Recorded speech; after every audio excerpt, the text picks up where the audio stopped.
전부 예배 참석한 여러분들 한 사람 한 사람을 주님의 이름으로 사랑하고 축복합니다. 많은 광고들이 있습니다. 여러분들 영상에서 보신 것들도 주보에서 잘 참조하시기를 바라고요. 무엇보다 우리 교회가 강조하는 것 중에 하나가 나무 생각, 묵상하는 일입니다. 주일 설교와 함께 2달치가 준비되어 있습니다. 여러분들이 말씀을 묵상하며 살아가는 일 소홀하지 않도록 잘 준비하시기를 바랍니다. 이 시간에도 우리 먼저 한번 인사하고 시작했으면 좋겠습니다. 이 시간에 인터넷으로 또 생방송으로 예배를 드리는 많은 분들이 있습니다. 우리 두 손을 들어 주님의 이름으로 축복합니다. 한번 인사합시다. 시작. 주님의 이름으로 축복합니다. 네. 벌써 예수님의 기적에 대한 말씀 시작한 지 6번째 시간이 되었습니다. 오늘 말씀의 제목은 예수님이 이끄시는 방식으로인데, 예수님이 기적을 일으키셨던 장소를 우리 한번 지도를 통해 보고 한번 넘어가도록 하죠. 제일 첫 번째 장소가 욥바였죠. 기적에 대한 이야기를 하면 요나에 대한 이야기를 했었습니다. 그리고 첫 번째 기적 가나의 혼인잔치의 기적을 우리들이 이야기했고요. 그 다음에 가버나움으로 갔죠. 또 가버나움에서 나인성으로 이렇게 내려갔죠. 그 다음 다볼산 변화산의 기적이 있었고, 또 오늘은 베스에다로 올라갑니다. 특징을 보니까 저 한 곳에 모여 있죠. 예수님 사역의 주 활동 무대가 되었던 것이 갈릴리 바다를 중심으로 일어났기 때문입니다. 여러분들이 성경을 보실 때 이런 지역을 또 잊어버리시겠지만 계속 보면 될 거예요. 이렇게 이렇게 움직여져 가고 있구나 하는 걸 알 수 있을 것 같아요. 기적에 대한 말씀을 전하는 첫 시간 설교 제목을 혹시 기억하시나요? 틀을 깨라. 기억하세요? 하늘에서 시작된 기적, 땅에서 능력으로 임하다. 가장 중요한 것 중에 하나가 우리의 생각의 틀을 깨는 겁니다. 오늘 기적의 말씀도 예수님께서 또 하나의 틀을 깨는 것을 우리들에게 보여주시고 있습니다. 거기에 여러분들이 주목하도록 하고요. 말씀을 준비하는 중에 보았던 요즘 SNS에 떠도는 글인데, 그 김재동 씨가 올려놓은 건데요. 이런 글이 있더라고요. 사촌이 땅을 사면 어떻게 되죠? 배가 아프죠. 우리가 알고 있는 말입니다. 그런데 8살짜리에게 물었더니 사촌이 땅을 사면 가본다 라고 대답을 했어요. 이런 대답도 가능한 것 같아요. 근데 또 하나의 학생 8살짜리가 사촌이 땅을 사면 우와 이렇게 말을 한다고 합니다. 어른들의 질투나 어른들의 마음이 아닌 아이들의 마음으로 이렇게 표현할 수 있다는 거죠. 우리가 이미 들었던 이야기 가운데 하나죠. 한자 성어 중에 술 먹고 길거리에서 떠들면서 사람들을 잠 못 들게 하는 행위를 우리가 뭐라 그러죠? 고성방가라고 하는데, 어떤 아이가 뭐라고 썼죠? 아빠인가라고 썼는데, 여기에 보면 김재동 씨가 이런 말을 해요. 엄마인가라고 안 쓴 게 천만다행이다 이렇게 말을 해요. 또 하나의 문제가 있었어요. 얼음이 녹으면 뭐가 될까요? 물이 됩니다. 그런데 어떤 아이가 얼음이 녹으면 북극곰이 울어요 라고 답을 했는데, 선생님은 빨간 줄로 틀렸다고 그어 놓았습니다. 도대체 얼음이 녹는 것과 북극곰이 무슨 상관이 있는가? 그러나 어린아이의 생각 속에는 얼음이 녹으면 북극곰이 웁니다 라는 생각을 할 수 있는 거죠. 무슨 얘기인가요? 어른들이 가지고 있는 고정관념을 가지고 아이들의 생각을 다 담아내지 못한다, 이런 이야기입니다. 왜 제가 장황하게 서론을 이렇게 끌고 나갔냐면, 오늘의 기적 역시 예수님이 행하시는 방식으로 기적이 일어났는데 그 방식이 시비거리가 될 수 있다. 이유는 사람들이 그 기적을 담아내지 못하기 때문이죠. 계속해서 기적에 대한 말씀을 나누며 여러분들에게 하는 이야기가 있어요. 이 기적은 우리 주님의 마음에서부터 시작한 것인데, 우리는 우리의 경험을 가지고 예수님의 기적을 자꾸 보려고 한다는 거죠. 그래서 우리들이 예수님의 기적을 잘 이해하지 못할 때가 있는 것 같아요. 얼마 전에 제가 보았던 책입니다. 그 하영조 목사님이 돌아가시기 전에 그 대담을 엮은 그날의 대화라고 하는 대담집이 있는데, 2006년에 목회와 신학에서 인터뷰했던 내용이 실렸더라고요. 편집자가 이렇게 목사님께 물었습니다. 많은 사람들이 이구동성으로 하 목사님의 목회를 일컬어, 하영조 목사님 아시죠? 오늘의 교회 목회하셨던, 참 창의적이다라고 평가합니다. 창의적 목회의 노하우를 말씀해 주세요. 대답이 인상적이었어요. 하영주 목사님의 대답입니다. 사랑하면 창의적이 됩니다. 머리가 좋다거나 창의적인 능력도 중요하겠지만 더욱 중요한 것은 자꾸 생각하는 일이죠. 제가 잘하는 게 있는데요, 목회에 대해 자꾸 생각하는 겁니다. 저는 교회에 대해서 다른 사람보다 10배쯤은 더 생각하는 것 같아요. 사랑하면 리더십이 생깁니다. 사랑하지 않는 사람들은 끌려다닙니다. 사랑하는 사람들은 모든 것을 이끌어갑니다. 왜냐고요? 사랑하니까요. 잘해줘야 하니까요. 살려야 하니까요. 그래서 희생하고 섬겨야 되는 거죠. 사랑하면 창의적이 됩니다. 너무너무 와닿는 말이었어요. 예수님께서 기적을 베푸시는 방식이 창의적이었던 이유는 사람들을 바라보는 사랑에 대한 마음이었던 것 같아요. 제가 말씀을 준비하면서 떠오른 제 오래된 이야기죠. 제가 29살 때 분당 임해촌에서 잠깐 상가에서 개척교회를 시작한 적이 있어요. 사람들이 참 6개월 만에 한 200여 명 되는 사람들이 모였고요. 큰 부흥의 역사가 있었죠. 그런데 참 힘들었던 건 그 교회에 모인 사람들이 다 분당으로 이사를 와서 이곳저곳 교회를 다니는 사람들이 모였던 거예요. 사람들이 이런 얘기를 합니다. 만나교회를 다니면서 우리 교회에서는 자기들의 생각들이 참 많았던 거죠. 이 젊은 시절에 목사가 목회를 하는데 그 이야기들을 다 담아낼 수가 없었어요. 어느 날 설교 시간에 이런 얘기를 했습니다. 지금 같으면 이런 얘기 쉽게 못할 텐데 그땐 참 제가 담대했던 것 같아요. 여러분들 중에 저보다 더 많이 교회를 사랑하고 저보다 더 많이 교회를 위해 기도하는 분이 있다면 말씀하십시오. 그렇지만 그럴 자신이 없으면 말씀하지 마십시오. 멋있잖아요. 참 29살 때 그런 이야기를. 그런데 말이죠, 가만히 생각해 보니까 사랑하지 않는 사람들의 하는 말은 무책임하다는 생각이 들어요. 우리는 무슨 말을 할 수도 있고 어떤 방식을 이야기할 수도 있지만 그 안에 사랑이 없는 것은 무책임한 거예요. 예수님께서 행하셨던 이 기적의 이야기들은요, 그 영혼들을 바라보는 주님의 사랑에 근거하고 있다는 거예요. 오늘 벳세다의 한 맹인을 사람들이 데리고 나왔습니다. 자, 여기 보니까 벳세다의 한 맹인인데 앞을 보지 못하는 사람인데 자기 의지가 아니었어요. 누군가가 데리고 나왔어요. 아마 오늘 여기 예배드리는 여러분들 가운데도 이 자리에 있는 것이 나의 의지가 아니라 어떤 사람에 이끌려 이 자리에 왔을 수도 있어요. 때때로 우리의 인생의 문제는 나의 의지가 아니라 누군가를 통해서 해결될 수 있는 것들도 많이 있는 것 같습니다. 오늘 이 맹인에 대하여 성경은 다른 이야기 설명이 없습니다. 그가 어떤 백그라운드를 가진 어떤 환경을 가진 사람들이 이야기하지 않아요. 단지 사람들이, 영어 성경에 보면 some people이라고 되어 있으니까 그냥 그를 알고 있었던 사람이었던 것 같고, 아마 이전에 예수님이 행하셨던 기적을 알고 있었던 사람이 이 사람을 예수님께 데리고 나온 거예요. 그리고 뭐라고 구하냐면 이 사람에게 손을 대어주세요. 이제 미국식 표현에 의하면 힐링 터치, 고쳐주세요, 이렇게 말을 하고 있는 거죠. 문제는 여기서부터 발생합니다. 그들이 생각했던 방식, 예수님 고쳐주세요 라고 말씀하셨는데 예수님은 그들의 방식을 따르지 않은 거죠. 오늘 우리가 읽었던 본문 말씀 22절과 23절을 다시 한번 주목해서 읽어봅시다. 같이. 벳세다의 이름에 사람들이 맹인 한 사람을 데리고 예수께 나와 손 대시기를 구하거늘 예수께서 맹인의 손을 붙잡으시고 마을 밖으로 데리고 나가사 눈에 침을 뱉으시며 그에게 안수하시고 무엇이 보이느냐. 자, 이게 보편적으로 나타났던 기적의 패턴과 맞지 않는 거예요. 예수님이 말씀만 하시면 되는 거예요. 예수님이 손을 얹어 기도만 하시면 되는데 그것을 보았던 사람들이 손 대시기를 구했는데 예수님께서 이 맹인을 데리고 마을 밖으로 가셨어요. 그리고 침을 뱉으셨어요. 그들이 생각할 수 없는 방식이죠. 그러면 예수님께서 왜 이렇게 하셨을까요? 이유가 있지 않을까요? 우리가 오늘 주목해 보아야 될 것은 예수님이 이렇게 행하신 일에 대한 이유는 무엇일까? 말씀을 준비하고 이렇게 많이 묵상하다 보면 이렇게 좋은 글들이, 그 표현들이 생각나는 것 같아요. 이런 생각이 들었어요. 하나님을 신뢰하고 믿는 사람들은 하나님이 행하시는 방식에 대하여 개방적이 됩니다. 무슨 말이야? 하나님이 행하시는 일을 마음을 열어놓고 볼 수 있는 거죠. 그런데 자신의 지식을 의지하는 사람은 율법적이 됩니다. 그래서 하나님이 행하시는 일을 자꾸 제한하려고 하는 거예요. 오늘 그것을 깨는 작업일 것 같다는 생각도 들어요.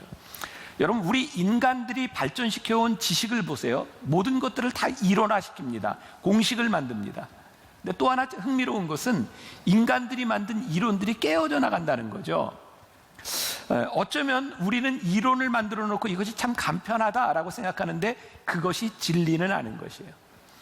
근데 사람들은 신앙생활을 하면서도 마찬가지예요. 우리의 신앙의 경험을 가지고 도식화시키려고 하는 거예요. 이렇게 믿으면 이렇게 됩니다. 근데 이런 방식은 하나님께서 제일로 경계하시던 방식이에요. 구약시대에 이스라엘 백성들이 출애굽하고 가나안 땅에 들어가는 과정에서 하나님께서 이스라엘에게 명령하셨던 굉장히 준엄한 두 가지 금기사항이 있어요. 하나는 우상을 만들지 말라라는 것이고, 또 하나는 성전을 짓지 말라는 것이었어요. 왜 우상을 만들지 말라고 말씀하셨냐면, 이 우상은 다른 형상이 아니라 하나님의 모습을 만들지 말라는 거예요. 광야를 지나가며 이스라엘 백성들이 하나님에 대한 놀라운 경험들을 하는데, 너희들이 경험한 하나님은 이러한 하나님이라고 규정짓지 말라는 거예요. 왜? 하나님은 더 크신 분이기 때문이죠. 그래서 하나님을 내 경험으로 한정 지을 때 그것은 우상이다 이 말이에요. 그 다음에 성전을 만들지 말라라고 하는 것은 하나님께서 이스라엘 백성을 출애굽하며 계속해서 옮겨 다니는데, 성전을 지어놓으면 사람들이 그 안에서 예배하려고 하는 거죠. 하나님은 여기 계셔. 아니요, 하나님은 이스라엘 백성을 이끌고 가시는 분인데, 그래서 성전을 짓지 말라. 그러니까 하나님이 가장 싫어하시는 것 중에 하나가 뭐냐면, 우리의 마음대로 하나님을 조정하고 우리의 마음대로 하나님을 규정하려고 하는 거예요. 어려운 말이지만 중요한 말씀입니다. 여러분들의 신앙의 가장 큰 문제, 우리의 신앙의 가장 큰 문제는 뭐냐면, 우리들의 공식 속에 하나님을 넣으려고 하는 거예요. 그러면 편리합니다. 여러분, 제가 설교하면서 여러분들의 마음을 제일 편하게 하는 것은 무엇일까요? 여러분, 기도는 하루에 딱 요때 하시고 예배는 요때 드리고, 아마 여러분들에게 신앙의 공식을 넣어서 이렇게 하세요라고 하면 여러분들이 따라오든 따라오지 않든 굉장히 쉽게 예수를 믿을 겁니다. 여러분, 이 땅의 이단들의 방식이 신앙을 공식화하는 겁니다. 그리고 이렇게 신앙생활을 하지 않으면 틀린 것이다 말하는 거예요. 편리를 위한 것을 진리로 착각하지 말아야 합니다. 그래서 오늘 제가 하는 이 설교가, 여러분들 매주일 저와 함께 나누는 이 말씀들이 여러분들에게 너무 쉽게 느껴져서 공식처럼 느껴진다면 제가 설교를 제대로 하는 것이 아닙니다. 사실은 말씀을 들을 때 여러분들이 불편하고 힘들어야 됩니다. 여러분들이 하나님 앞에서 고민할 수 있어야 됩니다. 하나님의 뜻이 무엇인지를 여러분들이 생각할 때 그 신앙의 폭이 넓어질 수 있는 거예요. 하나님은 우리와 인격적인 만남 가운데서 우리의 신앙이 자라가기를 원하시는 분이기 때문에 그래요. 장소와 시간, 방법, 이것이 인간들의 뜻대로 되지 아니한 것은 무엇을 의미할까요? 주권이 하나님께 있다는 거예요. 우리가 기적에 대한 말씀을 나누면서 우리들이 꼭 기억해야 될 것이 있는데, 기적을 행하시는 분은 주님이시고 주님의 방법에 우리들이 순종하는 거죠. 2016년 지난해 저는 성령에 대한 말씀을 여러분들과 많이 나눴습니다. 성령님의 역사를 우리들이 경험하지 못하는 것은 우리들이 경험한 성령의 역사를 정답으로 생각하고 그것이 아닌 것을 우리들이 인정하지 않을 때 성령님은 더 이상 일하시지 않는다, 이런 이야기를 했어요. 성령님의 역사가 없는 것이 아니라 우리의 의지를 제한받지 않으시는 분이 성령님이시다. 그러니까 우리들은요, 성령님이 우리들의 삶 가운데서 역사하실 수 있도록 개방적인 자세를 가지고 우리들이 하나님 앞에 나를 내놓아야 되는 거죠. 자, 이렇게 생각하면 우리들의 신앙 가운데서 우리가 하나님을 믿는다고 하면서 우리들에게 제일 큰 실망감을 가져다 주는 때가 언제인가요? 우리의 공식을 가지고, 우리의 기도하는 방식을 가지고 하나님께 기도했는데 우리의 방식대로 응답이 오지 않을 때 우리는 실망합니다. 이 실망은 믿음에 대한 문제가 아니죠. 단지 내 확신이 깨어진 거예요. 그러니까 여러분들이 믿음이 깨어지는 것과 여러분들의 확신이 깨어지는 것 사이에 구별이 필요한 거예요. 하나님은 하나님의 방법으로 일하시고 우리를 하나님의 방법으로 이끌어가기를 원하세요. 로마서 5장 3절과 4절에 우리가 잘 아는 말씀이 있어요. 다만 이뿐 아니라 우리가 환난 중에도 어떻게 해요? 즐거워하나니 이는 환난은 인내를, 인내는 연단을, 연단은 소망을 이루는 줄 알미니라. 사실 소망이라고 하는 단어가 맨 뒤에 있지만 소망 때문에 우리들이 환난을 참고 연단을 견디는 거예요. 지금 여기 있는 여러분들 한번 생각해 보세요. 지금 이 자리가 내가 생각했던 자리가 아니라 하나님이 나를 이끄시는 자리라고 하는 것을 믿는다면 우리는 그 믿음 안에서 환난, 연단 견뎌낼 수 있어요. 왜? 하나님이 우리를 여기까지 인도하시고 우리의 손을 붙잡고 여기에 오셨다는 것을 믿기 때문이죠. 그런데 하나님이 나를 이끄시는 것이 아니라 내가 생각했던 방식대로 살아가지 못하는 내가 여기에 던져졌어 라고 생각한다면 우리의 인생이 얼마나 비참하겠어요. 우리의 인생에 어떤 소망이 있겠어요. 오늘 이 벳세다의 맹인을 통해서 우리가 깨닫게 되는 것이 뭐냐면, 사람들은 그 맹인을 데려와서 주님 손으로 만져주세요 라고 했는데 주님께서 그를 붙들고 마을 밖으로 나갔을 때 그것이 절망의 자리가 아니라 치유의 자리가 되었다는 거예요. 결국 우리들에게 중요한 것이 뭐예요? 주님이 우리의 손을 붙잡고 가시느냐에 대한 문제죠. 또 하나 중요한 것을 깨닫게 되는데요, 우리들에게 믿음이 없으면 하나님의 인도하심이 두려워요. 제가 상상의 날개를 좀 펴면서 성경을 보자라고 이야기하죠. 이 벳세다 맹인이 자기가 예수님을 믿고 따라온 것도 아니고 사람들에 의해 이끌려 왔어요.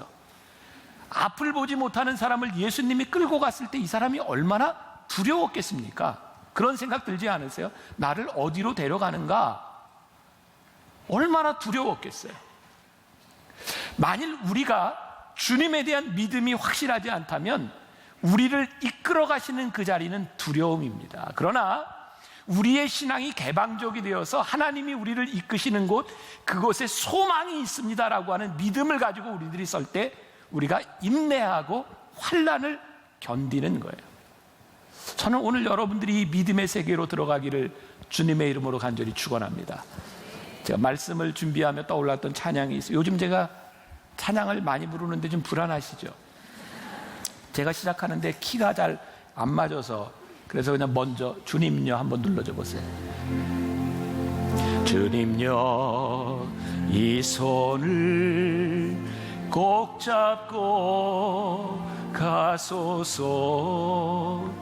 약하고 피곤한 이 몸을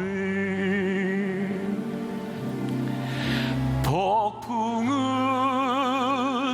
감속 해치사 빛으로 손잡고 날 인도하소서. 우리 한 번만 더 불러볼까요? 주님여 이 손을.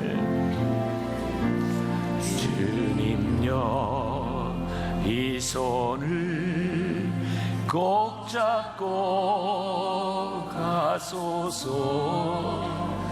약하고 피곤한 이 몸을 폭풍을 감속 해치사 빛으로 손잡고 날 인도하소서.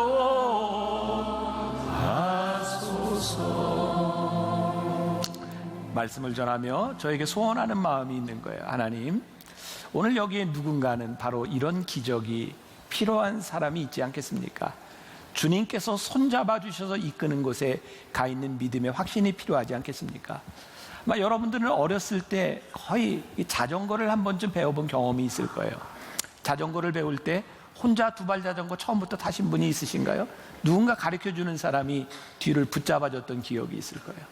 저도 요 근래 들어서 한 2년 전 스케이트를 배울 때였어요. 우리 교회 권사님이 저 스케이트를 가르쳐주는데, 아이고 저런 게 나와. 저희는 초보 때입니다. 아마 처음 제가 갔을 때였던 것 같아요. 제가 스케이트를 못하는 사람은 아니거든요. 근데 선생님이 맨날 이야기하는 게 옛날 논바닥에서 타던 습관을 버리세요. 그러면서 저를 이제 붙잡고 가는 거예요. 이 코너를 돌 때 위험하잖아요. 그러니까 선생님이 저를 꼭 붙잡아 주는 거예요. 그러면 제가 자신 있게 코너링을 해요. 많은 날들이 왔다 갔다 하는 데서도 그 길을 가는 거예요. 왜? 손잡아 주니까. 우리가 서 있는 인생의 자리가 위험하고 힘들고 험난하고 내 힘으로 해결할 수 없는 자리일지 모르지만, 아니 내가 엉뚱한 곳에 와 있는지 모르지만 우리 주님께서 내 손을 붙잡아 주셔서 나와 동행한다고 하는 것이, 그것이 우리들에게 얼마나 귀한 일인가. 여러분, 우리 기독교의 역사를 통해 보면요, 그 누군가에게 일어났던 놀라운 역사들은 그들이 원했던 자리가 아닌 엉뚱한 곳에서 일어났던 것을 보게 돼요. 예를 들어서 우리 감리교회 창시자인 요한 웨슬레 목사님은요, 미국에 선교하러 갔다가 실패하고 돌아왔어요. 그 실패감이라는 게 얼마나 비참합니까? 그래서 올더스케이시라고 하는 거리를 걷다가 어떤 건물 안에서 로마서를 읽는 그 소리를 듣다가 마음이 뜨거워지는 체험을 해요. 어거스틴은요, 그가 진리를 추구했지만 진리가 무엇인지 모르고 마음이 답답할 때였는데 어느 날 정원을 걷고 있는데 하나님의 음성을 들어요. 내가 들어가서 성경을 읽어라, 성경을 읽어라. 그리고 펼쳐놨던 성경을 읽을 때 그의 마음이 뜨거워지는 경험을 해요. 종교개혁자 말틴 루터는 어느 날 번개치고 천둥치는 곳을 들판을 걸어가다가 죽음을 경험하고 두려움 가운데서 하나님을 만나죠. 사도 바울은요, 예수 믿는 사람들을 잡아 죽이려고 말을 타고 다메섹으로 가다가 빛 가운데 주님을 만나 꼬꾸라져요. 그가 원했던 자리가 아니었어요. 저 개인적으로 이야기를 해도 저는 군목 시절에 목회 안 하려고, 목회 그만두려고 했던 제가, 목사들을 위한 수련회에 하루만 참석하고 도망 나오려고 했던 제가 기도원에 들어갔다가 거기에서 붙잡혀서 일주일 동안 기도 골방에 들어가 있다가 하나님이 저에게 준 소명을 발견하고 이 자리에 서 있어요. 여러분들이 원했던 자리가 아니라 하나님이 부르시는 그 자리가 여러분들에게 소명의 자리고, 여러분들이 원했던 자리가 아니라 하나님이 여러분들을 부르시는 여러분들의 삶의 일탈의 자리가 욕망으로 넘어지는 것이 아니라 욕망을 이겨서는 곳이 될 때 하나님의 부르심이 우리들 가운데 들어오는 거예요. 저는 오늘 이 자리가 여러분들 누군가에게 그 자리가 되기를 주님의 이름으로 간절히 소원합니다. 오늘 말씀 가운데 중요한 포인트가 있는데, 오늘 이 기적은 결과보다 더 중요한 것이 있는데 과정이라는 거예요. 23절, 24절, 25절 우리 같이 한번 봉독해 보겠습니다. 예수께서 맹인의 손을 붙잡으시고 마을 밖으로 데리고 나가사 눈에 침을 뱉으시며 그에게 안수하시고 무엇이 보이느냐 물으시니 쳐다보며 이르되 사람들이 보이나이다. 나무 같은 것들이 걸어가는 것을 보나이다 하거늘, 이에 그 눈이 다시 안수하심에 그가 주목하여 보더니 나아가서 모든 것을 밝히 보는지라. 일상을 벗어난 것을 예수님이 이끄시는 곳에서 주님께서 눈에 침을 뱉으셨어요. 그러더니 너 뭐가 보이니? 그랬더니 이 사람이 뭐라고 얘기해요? 나무 같은 것이 어른어른하는 것이 보입니다. 이 이야기는 이 맹인이 날 때부터 맹인이 아니라 무언가를 보고 알았던 사람인데 눈이 먼 거죠. 그러니까 나무 같다라는 표현을 할 수 있었던 것 같아요. 그 얘기를 듣고 예수님이 또다시 안수하세요. 자, 여기에서 우리는 그런 의문을 던질 수 있어요. 예수님이 능력이 없으신가? 예수님은 왜 침을 뱉으셨는가? 예수님이 왜 다시 안수하셨는가? 그런데 이 말씀의 초점은 예수님이 어떠한 방식을 행하셨고 예수님이 능력이 없으시다 이런 데 있는 것이 아니라 이 사람에게는 그 과정을 통하여 예수님께서 일하셨다는 거예요. 우리들이 원하는 기적은 뭐죠? 일회적이고 아주 극단적인, 아주 스펙터클한 그런 기적을 우리들이 원하고 있지 않나요? 근데 어쩌면 여기 있는 여러분들 가운데 누군가에게는 하나님께서 이 과정을 원하고 계실 수 있어요. 기적이 다 달라요. 여러분 오해하지 마세요. 오늘 이 기적의 사건도 하나의 공식이 되는 것이 아니라 하나님이 누군가에게 행하셨던 이 패턴이 오늘 우리들 누군가에게도 맞을 수 있다는 거예요. 결과가 아닌 여러분들이 과정 가운데 있다면 이 과정을 지나가야 하는 거예요. 출애굽기 14장 21절에 모세가 이스라엘 백성들과 함께 가나안 땅에 가기 위해서 홍해를 가르는 장면이 나와요. 우리들은 많은 영화를 통해서, 만화 영화를 통해서 모세가 지팡이 들고 쳤을 때 홍해가 갈라지는 장면을 봤어요. 쫙 갈라지죠. 근데 성경엔 그렇게 표현하고 있지 않아요. 성경을 한번 볼까요? 같이 봅니다. 모세가 바다 위로 손을 내밀매 여호와께서 큰 동풍이 밤새도록 바닷물을 물러가게 하시니 물이 갈라져 바다가 마른 땅이 된지라. 영화 쉽게 이집트 왕자 만화영에서 보는 것처럼 딱 쳤더니 갈라진 게 아니라 밤새도록 동풍을 불게 하셔서 그 물이 갈라지게 하세요. 그 시간을 기다려야 됐던 사람들에게 얼마나 애타는 시간이었겠습니까? 누군가에게는 조마조마한 시간이 아니었겠습니까? 그런데 하나님께서는 이 과정을 통해서 홍해를 갈라주신 거예요. 그러니까 오늘 우리들 누군가는 이 과정에 있을 수도 있다는 거예요. 지난 수요일에 아마 우리 성도들이 보았던 영상일 텐데 박모세 청년이라고 여러분들이 본 분이 있을 거예요. 2013년 평창 스페셜 올림픽 개막식에서 애국가를 부른 청년이죠. 엄마는 조영애 집사님입니다. 임신 4개월째 의사에게서 충격적인 이야기를 듣습니다. 이 아이의 태에 뒤쪽 머리뼈가 없어서 뇌가 흘러나왔습니다. 의사는 이야기합니다. 이 아이는 수술을 해도 죽고 안 해도 죽습니다. 엄마가 물었어요. 1%의 희망도 없습니까? 없습니다. 엄마가 묻습니다. 이 아이가 만약 살게 된다면 하나님이 하신 일이겠죠? 그렇습니다. 엄마가 이야기합니다. 그렇다면 우리는 기도를 하겠으니 선생님은 최선을 다해 수술해 주세요. 수술하고 태어난 지 3일 만에 이 아이의 머리에서 흘러나온 뇌의 90%를 잘라냈습니다. 우유를 한 방울씩밖에 먹을 수 없는 매일매일 기도하는 어머니를 통해 계속해서 많은 수술들이 진행이 됩니다. 수술할 때마다 의사는 어머니에게 이야기합니다. 희망을 갖지 마세요.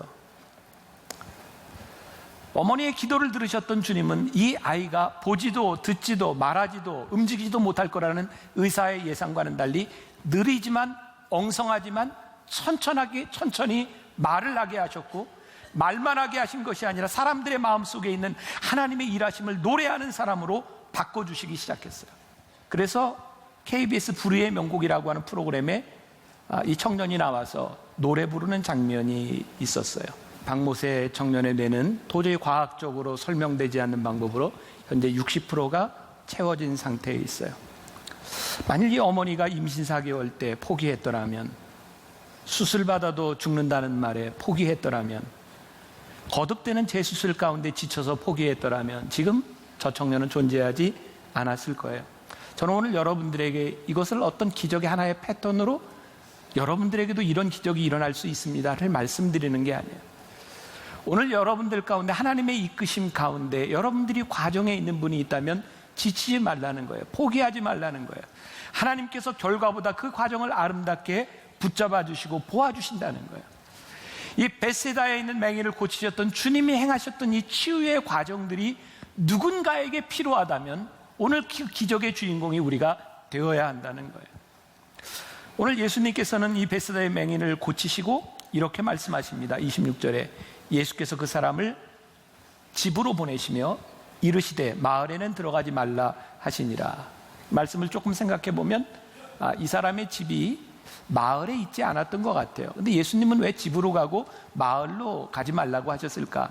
그냥 생각하기에 이 사람의 기쁨을 마을 사람들과 함께 가서 이렇게 좀 간증도 하고 이렇게 선포하면 좋을 텐데 예수님은 왜 그러셨을까? 오늘 본문 말씀 바로 전에 있었던 사건을 보면 우리가 이해를 할 수 있을 것 같아요. 마가복음 8장 11절부터 13절에 바리새인들이 나와서 예수를 신란하며 그를 시험하여 하늘로부터 오는 표적을 구하거늘 예수께서 마음속으로 깊이 탄식하시며 이르시되 어찌하여 이 세대가 표적을 구하느냐? 내가 진실로 너희에게 이르노니 이 세대에 표적을 주지 아니하리라 하시고 그들을 떠나 다시 배에 올라 건너편으로 가시니라. 그리고 오늘 이 사건이 일어난 거예요. 그러니까 이런 생각이 드는 거죠. 우리가 처음에 some people이라고 하는 사람들이 이 맹인을 데리고 와서 예수님께 고쳐달라고 했는데 이 맹인에게는 굉장히 좋은 기회였지만 데리고 나온 사람들의 의도는 선하지 않을 수 있었겠다. 그들은 예수님께 표적을 구하는 거예요. 이미 예수님께 대한 많은 소문이 나 있었고 많은 기적들이 있었는데 이 사람들은 끊임없이 기사와 표적을 요구하는 거예요. 주님 보여주세요. 보여주세요. 기적을 보여주신 주님을 믿는 것이 아니라 또 다른 표적만을 구하는 사람들을 바라보며 이들이 선한 의도를 가지고 온 것이 아니라 이 벳세다의 맹인을 데리고 와서 주님 앞에 실험 대상으로 삼은 거예요. 너를 이용하는 자들인 거예요. 예수님께서 말씀하십니다. 그 마을로 가지 마라.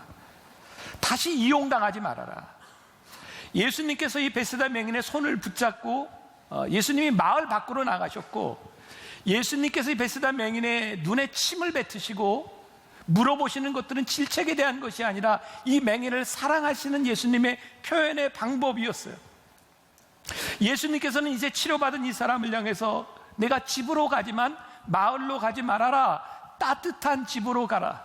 더 이상 상처와 놀림, 너를 힘들게 했던 그 사람에게로 가지 말고 하나님이 너를 부르시고 주신 그곳으로 가라. 저는 오늘 여러분들에게 이렇게 적용해 드리고 싶어요. 여러분들이 하나님을 믿고 하나님의 기적을 체험하지만 여전히 여러분들을 이용해 먹으려는 사람이 있어요. 여러분들을 힘들게 하려고 하는 사람이 있어요. 주님께서 말씀하십니다. 그곳으로 가지 말아라. 이용당하지 말아라. 일단은 네가 집에 가서 주님을 묵상하고 주님과 새로운 세계를 경험할 수 있는 그곳으로 들어가라. 기적이 일어나고 똑같은 결과를 주님께서 말씀하시는 게 아니에요. 지지난주 제자들에게는 변화산 기적을 체험하고 세상으로 내려가라. 너희들의 1턴이라. 지금 이 맹인에게는 너는 위로받아야 될 때니라. 집으로 돌아가라. 이렇게 말씀하고 있어요. 왠지 아세요?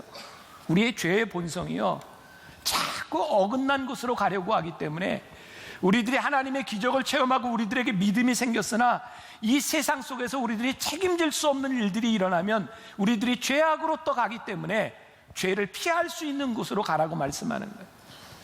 저는 책임이라는 말을 참 중요합니다. 사람들이 책임적이어야죠. 그건 인격적이라고 하는 말이거든요. 책임, responsibility, response, 뭐에게 응답하는 거죠. ability, 응답할 수 있는 능력이에요. 우리가 신앙생활을 하면서 책임적인 삶을 살아가기 위해서는요, 우리들이 책임질 수 있는 곳에 있어야 돼요. 우리들이 이것을 벗어나면 하나님께서 행하신 기적이 우리들의 사명으로 연결되지 않는 거예요. 이제 집으로 가라. 내가 속해야 될 본질적인 곳에 그 자리를 지켜라. 오늘 주님은 우리들에게 동일한 말씀을 하시고 계신지 몰라요. 세상은 바뀌어진 게 아니에요. 내가 변화된 것이에요. 변화된 내가 살아야 될 세상은 우리들의 사역지고 사명이 있는 곳이에요. 내가 사명을 감당할 수 있는 곳으로 가라는 거죠. 어제 남성 성경 공부가 끝났습니다. 8주간의 공부를 마치고 몇 분의 이제 간증도 있었어요. 어떤 사람이 그런 표현을 했어요. 이 성경 공부에 들어와서 속았구나. 내가 와서 이거 들으면 나 어떻게 사나. 왜? 뻔하잖아요. 성경 공부가 말씀대로 살라는 거잖아요. 그거 얼마나 힘들어요. 근데 8주의 시간을 지나면서 하나님께서 그런 마음 주셨다는 거예요. 속았다고 생각했는데 이제 힘들지만 할 수 있을 것 같아요. 믿음을 지킬 수 있을 것 같아요.